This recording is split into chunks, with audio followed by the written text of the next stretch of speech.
بسم الله الرحمن الرحيم. اللهم صل وسلم وزد وبارك على سيدنا ومولانا محمد وعلى آله وصحبه وسلم. ازيكم يا حلوين؟ عاملين ايه؟ يا رب جميعا تكونوا بخير. النهاردة ان شاء الله هنعمل مع بعض البرجر مع صوص الجبنة الخطير. حاجة كده وهمية، حاجة شايفة صوص ده؟ صوص الجبنة تحفة جدا وشكله مغري وريحته مغرية وطعمه تحفة جدا. مع ناكله مع البطاطس، مع نستخدمه جوه الساندوتش البرجر نفسه.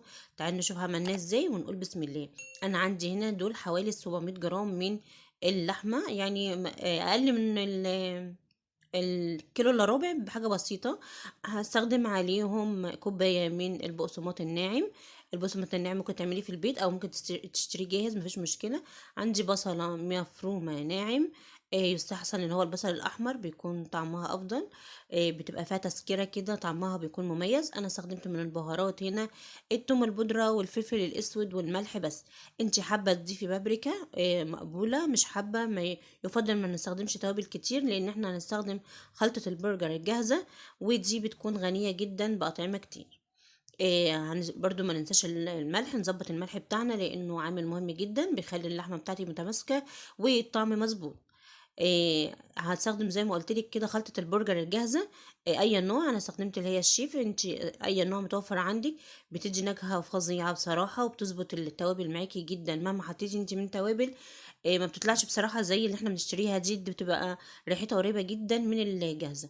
والسر بتاعنا النهاردة هو بياض بيضة. مش هنستخدم البيضة كاملة. بصي هنتعلم ازاي نفصلها اهي بكل سهولة. كان في كذا حد قال لي ازاي ما بعرفش افصل الصفار عن البياض بسهولة.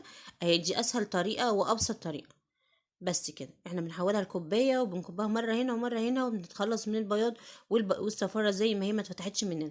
لو اتفتحت مننا ده هي في بعض الاكلات بتبوظ الدنيا يعني. لو ما انفصلتش كده تبقى تمام. تمام. هننزل بقى ببياض البيض على الخلطه بتاعتنا ونبدا نعجنها كويس جدا. اهم مرحله هنا هي مرحله العجن. انا عايزاكي هنا تعجنيها كويس علشان اللحمه بتاعتك تتصبغ وما تفكش منك مجرد انها تنزل على النار. طب احنا الحاجات اللي احنا حطيناها زيادة دي على البرجر ليه؟ لان البرجر في فرق بين البرجر وبين الكفتة. الكفتة هي عبارة عن هنحط لحمة وفلفل وملح وخلاص بقت كفتة. لكن التوابل دي هي اللي بتميز ريحة البرجر. عندي كيس من هو كيس التخزين، كيس التلاجة التخزين، فتحته نصين كده. وعندي ورق زبدة قطعته بالشكل او المقاس ده. وخلاص كده اللحمة عندي جاهزة. عندي مكبس البرجر، او لو ما عنديش انا بستخدم الغطا الحقيقة. ما عنديش المكبس، ومش محتاجه ان انا اجيبه صراحه. غنيني الغطيان دي غنياني جدا، بتحكم في الحجم والشكل زي ما انا عايزه. بتستخدمي طبعا الغطا مقاس العيش بتاعك، يعني ما يكونش العيش كبير قوي وتستخدمينه غطا صغير او العكس. بنحطها كده، بنحط الاول الكيس وبعد جوه الغطا. وبنحط اللحمه وبعدين نتني باقي الكيس عليها. وبحاجه تكون من ورا مدوره كده. تكون مقاس الغطا بتاعنا ضغطة واحدة وخلاص، أحسن بكتير من إنك تقعدي تضغطي بإيدك وتطلع حتة عالية وحتة مش عالية وكده. والطريقة دي منجزة جدا، في ثواني بتكوني خلصتي كل الكمية اللي قدامك بسهولة جدا. وكلهم مقاس واحد وبضغطة واحدة. وادي البرجر بتاعنا.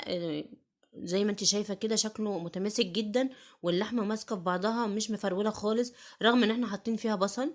لكن زي ما انت شايفة بصي قد ايه متماسكة. وما حطيناش في تلاجة لسه ولا اي حاجة. تحفة الصراحة. هنبدأ نحط كده كل البرجر بتاعنا اللي هنشكله قدامنا لحد لما نخلص كل الكمية. وهنحط بين كل واحدة وواحدة يا إما أكياس تلاجة يا إما ورق الزبدة ده. علشان ما تلزقش في بعضها وتكون سهلة التحكم فيها. تعالي نعمل واحدة تانية. هنحط الأول الغطا وفوق الغطا الكيس، وهناخد كمية مناسبة نحطها. مش محتاجين نضغطها ولا نكورها ولا أي حاجة، هي بنحطها كده أهي. وبنقفل الباقي الكيس. بنتني باقي الكيس التاني وننزل عليها بحاجة مدورة، ممكن برطمان ممكن كوباية. زي ما انا عاملة كده بولة صغيرة. اي حاجة بتديني مقاس مظبوط جدا الحقيقة. اعتمدوا الخطوة دي بتسهل عليكي وقت جدا. وبتطلعه متماسك وحلو. لو اي حاجة خرجت عن الغطا مستوى الغطا دي زيادة طلعيها علشان تحافظي على الشكل من ورا ومن قدام كده يبقى دايرة دايرة كده كويسة. وخلاص كده يبقى اعتمدي نفس الكمية كلها اعملها بنفس الخطوات. سهلة جدا وبسيطة. عايزة اقول لك الريحة، ريحة اللحمة وهي من قبل ما تستوي، من قبل اي حاجة، ريحتها واو بجد، يعني ريحتها تحفة. انا خلصت كل الكمية بتاعتي اهي.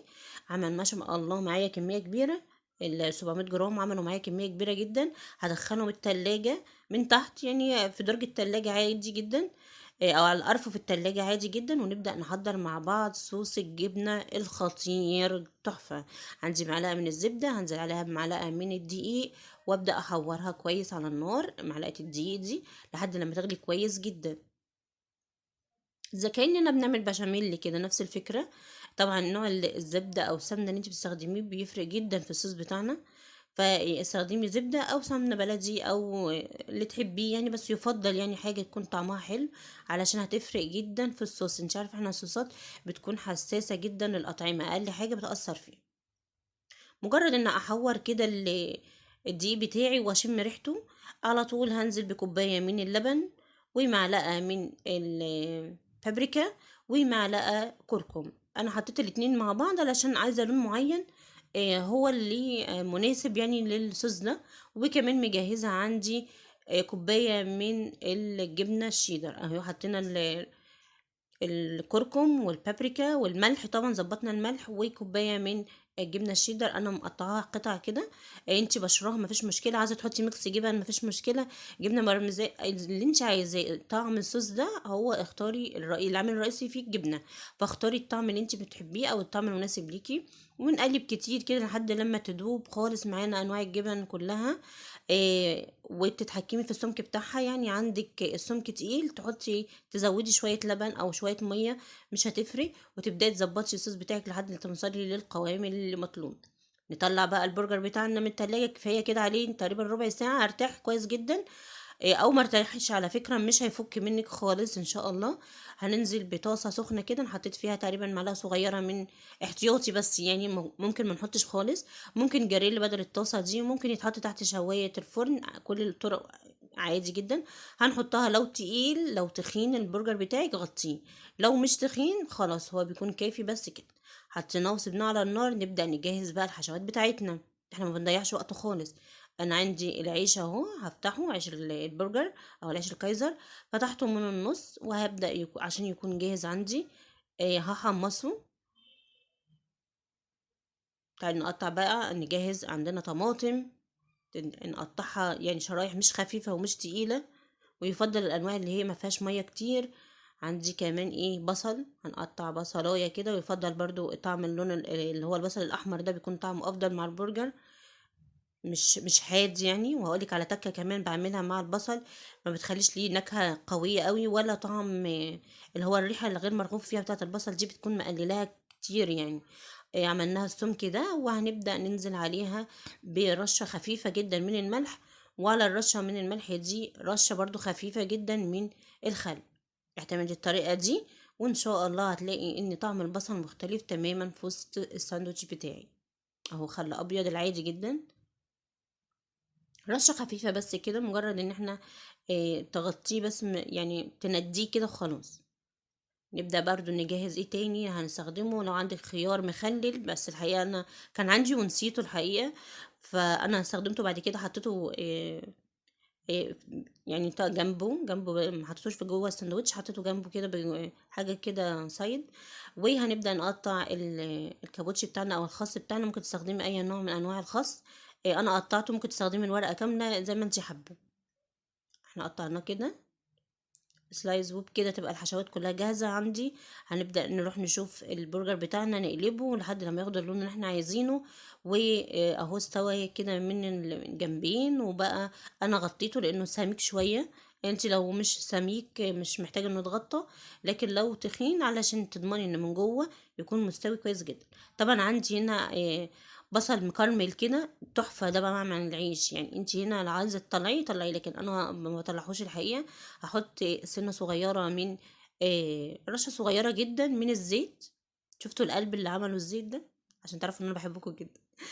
وهننزل على طول بالعيش بتاعنا مع البصل ده، هياخد طعم رهيب بصراحة، تحفة جدا. البصل مع العيش بيدي طعم واو. ترتيب بقى الحاجات اللي إحنا هنحطها في الساندوتش بتاعنا أنتِ حرة فيها، بس أنا بافضّل هاقول لِك على طريقتين حلوين جدًا. أنا هانزل هنا في القاع هاحط صوص الجبنة الرهيب اللي إحنا عملناه. لو أنتِ حابة تحطي مايونيز أو كاتشب حطي زي ما أنتِ عايزة، المهم إن العيش بتاعِك يتطعم، يعني مع القرمشة بتاعة التحميصة دي حاجة فظيعة. وأنزل بعد كده بالخس، وعلى الخس هاحط البصل. حطينا حلقات البصل، طبعًا بتتحكمي في الكمية زي ما أنتِ حابة. وبعد كده نرفع البرجر بتاعنا.